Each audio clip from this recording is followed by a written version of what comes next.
Hello friends, आज का मेरा टॉपिक है परसेंटेज यानी प्रतिशत। और प्रतिशत का सबसे पहला क्वेश्चन देखिए, 8000 कामगारों के साथ काम शुरू करने वाले कंपनी में पहले, दूसरे और तीसरे वर्ष के अंत में कामगारों की संख्या क्रमशः 5%, 10% और 20% बढ़ा दी जाती है। तो चौथे वर्ष में कामगारों की संख्या कितनी थी, ये आपको निकालना है। तो फ्रेंड, यहाँ पर मैं दो मेथड बताऊँगा। मेथड फर्स्ट देखिए, मेथड फर्स्ट में हमें क्या करना है कि सबसे पहले यहाँ लिखता हूँ पहले कामगार कितना था और बाद में बढ़ाने के बाद कामगारों की संख्या कितना हुआ। ठीक है, तो पहले कामगारों की संख्या मान लेते हैं 100 है, तो पहले साल में 5% बढ़ा देने से कामगारों की संख्या 105 हो जाएगा। दूसरे साल में मान लेते हैं कि कामगारों की संख्या 100 है, 10% बढ़ा देने से 110 हो गया। तीसरे साल मान लेते हैं कामगारों की संख्या 100 है, 20% बढ़ा दी जाती है तो 120 हो जाता है। क्लियर? इसी को आप रेशियो में चेंज कर दीजिए। इसमें आप 5 से डिवाइड कीजिएगा तो ये 20 आएगा रेशियो, इसको 5 से डिवाइड कीजिएगा तो 21 आएगा, इसको 5 से डिवाइड कीजिएगा तो 20 आएगा और इसको 5 से डिवाइड कीजिएगा तो 22 आएगा। क्लियर? इसको 20 से डिवाइड कीजिएगा तो 5 आएगा और इसको 20 से डिवाइड कीजिएगा तो 6 आएगा। क्लियर? अब मैं क्या करता हूँ, सबको मल्टीप्लाई करता हूँ। जब इस सभी को मल्टीप्लाई कीजिएगा तो इसका वैल्यू कितना आएगा, 20,000 आएगा। कितना आएगा? 20,000। अब इसमें इसको अब फिर मल्टीप्लाई कर दीजिए, 21, 22 एंड 6 तीनों को मल्टीप्लाई कीजिएगा तो इसका आएगा 2772 आएगा। अब इसमें क्वेश्चन में क्या कह रहा है कि चौथे वर्ष में कामगारों की संख्या कितनी थी, ये आपको निकालना है। तो फ्रेंड्स, यहाँ पर देखिए, चौथे वर्ष में कामगारों की संख्या हमें निकालना है। चौथे वर्ष में, तो चौथे वर्ष में कामगारों की संख्या क्या होगा ये देखता हूँ मैं। चौथे वर्ष का मतलब यही हुआ ना कि बाद की बात वो कह रहा है, पहले की बात तो नहीं कह रहा है। तो चौथे वर्ष का मतलब बाद का जो टर्म है वो लेंगे। तो बाद का टर्म कितना है, 2772। क्लियर? अब मल्टीप्लाई क्वेश्चन के अनुसार पहले इसमें कौन सा अमाउंट छूट रहा है, पहले का अमाउंट मैं तो यूज नहीं किया हूं। तो पहले कामगारों की संख्या कितना था, 8000 क्वेश्चन के अकॉर्डिंग, और आपके अनुसार कामगारों की संख्या कितना है, 2000 है। देख रहे हैं ना? तो ये कैंसिल कर दीजिए, 8 भी 2 से कैंसिल हो जाएगा, कितना आएगा 4, यानी 2772 मल्टीप्लाई 4, और जब 2772 को 4 से मल्टीप्लाई कीजिएगा तो इसका वैल्यू आएगा 11088। समझ रहे हैं ना? और इसका ऑप्शन देख लीजिए कहाँ है, इसका ऑप्शन होगा बी। क्लियर? इसका सेकेंड मेथड देखिए। सेकेंड मेथड में आपको क्या करना है, जितना कामगारों की संख्या है ना, टोटल 8000, यहाँ लिख दीजिए 8000। अब मल्टीप्लाई, पहले साल में 5% वृद्धि होता है तो यहाँ लिखिए 105/100। दूसरे साल 10% वृद्धि होती है तो इसको लिखिए 110/100। तीसरे साल 20% वृद्धि होती है तो इसको लिखिए 120/100। देख रहे हैं ना? अब ये सब कैंसिल कर दीजिए, 0000 ये कैंसिल हो जाएगा, एक जीरो से ये भी कैंसिल हो जाएगा, ये जीरो इससे कैंसिल हो जाएगा। देख रहे हैं ना? ये जीरो इससे कैंसिल हो जाएगा। अब इसको 5 से कैंसिल कीजिएगा तो यहाँ तो 21 आएगा, इसको 5 से कैंसिल कीजिएगा तो 2 आएगा। ये 12, ये 2 से कैंसिल हो जाएगा यानी 6 आएगा। तो अमाउंट कितना रह जाएगा, 8 मल्टीप्लाई 21 मल्टीप्लाई 11 मल्टीप्लाई 6। और जब इस सब को मल्टीप्लाई कर दीजिएगा तो फिर भी वैल्यू कितना आएगा, 11088 ही आएगा। तो आपकी मर्जी है, चाहे इस मेथड से बनाइए चाहे इस मेथड से बनाइए, दोनों मेथड आसान ही है।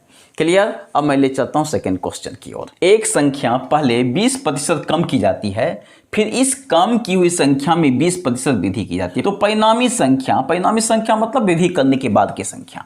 तो परिणामी संख्या मूल संख्या से 20 कम है। तो मांग रहा है मूल संख्या क्या है, ये आपको निकालना है। तो फ्रेंड, यहाँ पर पहले मैं लिखूंगा पहले की संख्या, और फिर बाद में क्या लिखूंगा, वृद्धि की हुई संख्या यानी बाद की संख्या मतलब परिणामी संख्या। पहले की संख्या मतलब मूल संख्या, यहाँ मैं लिख देता हूँ मूल संख्या। और बाद की संख्या मतलब परिणामी संख्या, ताकि कंफ्यूजन ना हो।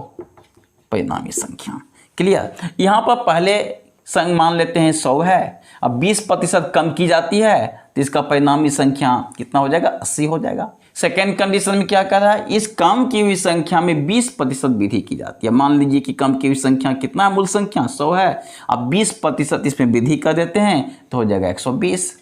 फ्रेंड्स अब आपको इसको क्या करना है, डिवाइड करके रेशियो में चेंज कर लीजिए। इसमें 20 से डिवाइड कीजिएगा तो 5 आएगा, और इसको 20 से डिवाइड कीजिएगा तो 4 आएगा। इसको 20 से डिवाइड कीजिएगा तो 5 आएगा, और इसको 20 से डिवाइड कीजिएगा तो 6 आएगा। देख रहे हैं ना। फिर आपको क्या करना है, मल्टीप्लाई करा देना। तो 5 को मल्टीप्लाई कीजिएगा तो 25 आएगा, अब 4 को 6 से मल्टीप्लाई कीजिएगा तो 24 आएगा। यानी मूल संख्या 25 है और परिणामी संख्या 24 है। क्लियर। अब मांग क्या रहा है कि मूल संख्या क्या होगा, तो मैं मूल संख्या निकाल लेता हूँ। सो मूल संख्या होगा, देखिए ये क्या है, मूल संख्या है 25 मल्टीप्लाई, क्वेश्चन के अनुसार डिफरेंस कितना दिया हुआ है, परिणामी संख्या और मूल संख्या के बीच का अंतर कितना दिया हुआ है 20, तो क्वेश्चन के अनुसार डिफरेंस दिया हुआ है 20, और आपके अनुसार मूल संख्या और परिणामी संख्या में कितना का डिफरेंस है, 1 का डिफरेंस है ना। तो यहाँ पर लिखेंगे 1, और 25 को 20 से मल्टीप्लाई करेंगे तो कितना आएगा, 500 आएगा। सो मूल संख्या कितना होगा, 500, यानी ऑप्शन सी। क्लियर। अब मैं ले चलता हूँ लास्ट क्वेश्चन की ओर। कोई व्यापारी कपड़े पर ₹50 प्रति मीटर मूल्य अंकित करता है, वह क्रमशः 15% और 20% डिस्काउंट देता है, यानी छूट देता है। तो प्रति मीटर शुद्ध मूल्य क्या होगी, शुद्ध मूल्य यानी निवल कीमत। शुद्ध मूल्य का मतलब होता है कि डिस्काउंट देने के बाद अब उस कपड़े का जो मूल्य होगा, कीमत होगा, वह कितना होगा, ये आपको निकालना है। तो फ्रेंड्स यहाँ पर सबसे पहले देखिए 2 मूल्य दिया हुआ, एक है अंकित मूल्य, देखिए अंकित मूल्य, और दूसरा क्या है, शुद्ध मूल्य।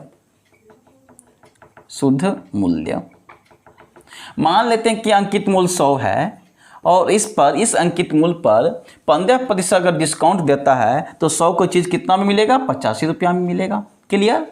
और जब 100 रुपये पर 20% डिस्काउंट देता है तो शुद्ध मूल्य कितना हो जाएगा कपड़े का, बताइए, 80 रुपये हो जाएगा। अब आप इसको क्या कीजिएगा, डिवाइड कर दीजिए। इससे क्या होता है कि कैलकुलेशन आसान हो जाता है। इसको 5 से डिवाइड कीजिएगा तो इसका वैल्यू 20 आएगा, और इसको जब 5 से डिवाइड कीजिएगा तो इसका वैल्यू कितना आएगा, 17 आएगा। इसको आप 20 से डिवाइड कर दीजिए, 20 से भी डिवाइड हो जाएगा। तो 20 से डिवाइड कीजिएगा तो ये 5 आएगा, और इसको 20 से डिवाइड कीजिएगा तो 4 आएगा।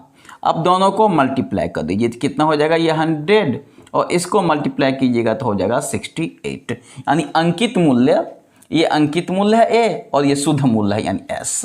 अंकित मूल्य दिया हुआ है 100 और शुद्ध मूल्य दिया हुआ है 68। हमें निकालना क्या है, आपको निकालना है शुद्ध मूल्य निकालना है। तो देखिए शुद्ध मूल्य हम कैसे निकालेंगे, तो शुद्ध मूल्य निकालने के लिए देखिए यहाँ पर शुद्ध मूल्य कितना दिया हुआ है, शुद्ध मूल्य 68, यानी 68 लिख दीजिए, 68।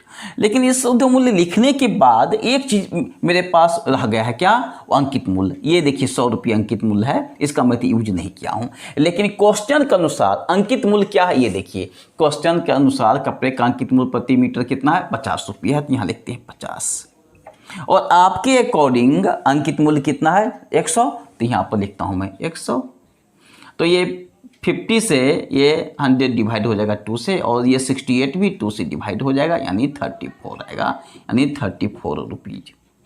यानी शुद्ध मूल्य कितना होगा कपड़े का छूट देने के बाद, 34 रुपया हुआ, यानी ऑप्शन सी। एक तो ये मेथड है, और सेकेंड मेथड अगर देखना चाहते हैं तो सेकेंड मेथड भी हो जाएगा। इसमें आप क्या करेंगे, 50 है ना, तो 50 मल्टीप्लाई, पहले 15% छूट देता है तो 85/100 लिखिए, और फिर बाद में 20% छूट देता है तो 80/100 लिखिए, ठीक ना। अब कैंसिल कर दीजिए, ये कैंसिल हो जाएगा, ये जीरो भी कैंसिल हो जाएगा, यह जीरो ये जीरो भी कैंसिल हो जाएगा, ये 5 से 100 कैंसिल हो जाएगा, यानी 20 आएगा। अगेन आप इसको 5 से कैंसिल कीजिए, 5 4 जा 20, ये भी 5 से कैंसिल हो जाएगा 17 से, ये 8 भी 2 से कैंसिल हो जाएगा, यानी 17 2 जा 34। इस सिचुएशन में भी 34 ही आता है, लेकिन ये हमको ज़्यादा आसान लगता है। फ्रेंड्स फिर मिलूँगा आपसे नए वीडियो के साथ।